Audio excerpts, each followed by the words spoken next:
Hi guys! ఈరోజు video ఏందంటే సగ్గుబియ్యం పాపడాలనమాట.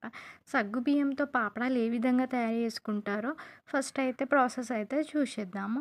దానికి కావాల్సిన ఇంగ్రీడియెంట్స్ అయితే కొత్తిమీర, పుదీనా, కరివేపాకు, ఓమ, జీలకర్ర, ఆవాలు, సగ్గుబియ్యము, రవ్వ, పసుపు అయితే తీసుకుందాము.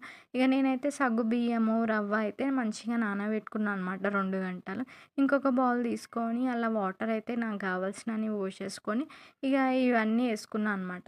వేసుకున్నాక మళ్ళీ సగ్గుబియ్యము, రవ్వ అయితే మంచిగా మిక్సీ వేసుకున్నా అనమాట. ఇక మిక్సీ వేసుకుంటే ఏంటంటే మంచిగా స్మూత్‌గా వేసుకోవాలనమాట. అందులో అయితే కొంచెం ఉప్పు అయితే యాడ్ చేసుకోవాలి మనకు కావాల్సినంత. ఇక ఎంత మంచిగా స్మూత్‌గా మనము మిక్సీ పట్టుకుంటే అంత మంచిగా వస్తాయన్నమాట సగ్గుబియ్యం పాపడాలు. ఇంకొక బౌల్‌లో అయితే మనం మంచిగా మసలబెట్టుకున్నాం కదా! కొత్తిమీర, పుదీనా ఇవన్నీ వేసేసుకొని మంచిగా ఆ విధంగా అయితే కలర్ వస్తది. మనమైతే మొత్తంగా అది పేస్ట్ అయితే చేసినాం కదా! అదైతే మొత్తం అందులో ఏసేసుకోవాలనమాట. ఏసుకున్న తర్వాత మంచిగా కలుపుకోవాలి. పొయ్యి అయితే స్లిమ్‌లోనే పెట్టాలనమాట. మంచిగా కలుపుకున్న తర్వాతకి ఇట్లా కలర్ చేంజ్ అయితా ఉంటది. మంచిగా అట్లనే కలుపుకుంటూ ఉండాలి అడుగంటకుండా. ఇక మనకు కావాల్సినంతలా మనం మెల్లమెల్లగా కలుపుకుంటూ ఉండాలి. మరి హైలో పెట్టేస్తే ఏందంటే కింద అంటుకుంటది కాబట్టి మాడనీయొద్దనమాట. అదే స్మెల్ వస్తా ఉంటది ఇగ పాపడాల దాంట్లో. అట్లా కాకుండా మెల్లగా ప్రాసెస్ అయితే మెల్లగా చేసుకోవాలి. మనకు కావాల్సినంత మళ్ళీ ఉప్పు యాడ్ చేసుకోవాలి. నాకైతే తక్కువ ఉండే కాబట్టి ఇక ఆ విధంగా అయితే స్లిమ్‌లో పెడితే ఆ విధంగా అయితే రెడీ అయిపోతది. అట్లా చిక్కగా మంచిగా గుజ్జుగా. ఇక నేనైతే కొంచెం చల్లార్పి మంచిగా ఒడియాలైతే నేను క్లాత్ పైన ఏసుకుంటున్నా.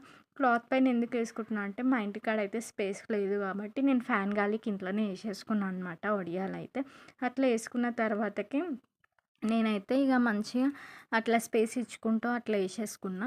ఎందుకు అట్లా స్పేస్ ఎక్కువ ఎందుకు వదిలినా అంటే, మళ్ళా నేనైతే ఇగ వాటర్ ఎనకాల డిప్ జేసేసి అట్లా మెల్లగా తీసేసుకుంటా అనమాట. అట్లా తీసేసుకొని మళ్ళా అవైతే నాకైతే వీడియో తీయనీకి ఎవ్వరు లేరు కాబట్టి నేనైతే ఒక్క హ్యాండ్‌తోనే తీసేసుకున్నా అనమాట అట్లా అన్నీ. అట్లా తీసుకుంటూ వీడియో అయితే తీసుకున్నా అనమాట. ఇగ అవి తీసుకున్న పాపడాలు గూడా నేనైతే మళ్ళీ ఇంకొకసారి ఫ్యాన్ గాలికైతే ఏసిన. అట్లా ఫ్యాన్ గాలికేస్తే ఏందంటే అట్లా ముక్క స్మెల్ రాకుండా అయితే మంచిగుంటదనమాట. అట్లా ఏయించుకున్నా గూడా అట్లా మంచిగా తిన్నట్టు ఉంటది. అసలు ముక్క స్మెల్ గూడా ఏం రాదనమాట. ఇగ నేనైతే ఒడియాలైతే ఏయించుకున్నా అనమాట. అబ్బా! చూడండి ఎంత మంచిగా వచ్చినాయి. ఆ కొత్తిమీర, పుదీనా అవన్నీ ఇట్లా తగులుతుంటే అసలు ఒడియాలైతే ఇంకా ఇంకా తినాలనిపిస్తుందనమాట. ఎంత బాగున్నాయి చూడండసలు. సూపరున్నాయి. మీరు కూడా ట్రై చేసి చూడండి. చాలా మంచిగొస్తాయి. మా వీడియో గనుక మీకు నచ్చితే లైక్, షేర్, సబ్స్క్రైబ్ అయితే అస్సలు మర్చిపోకండి.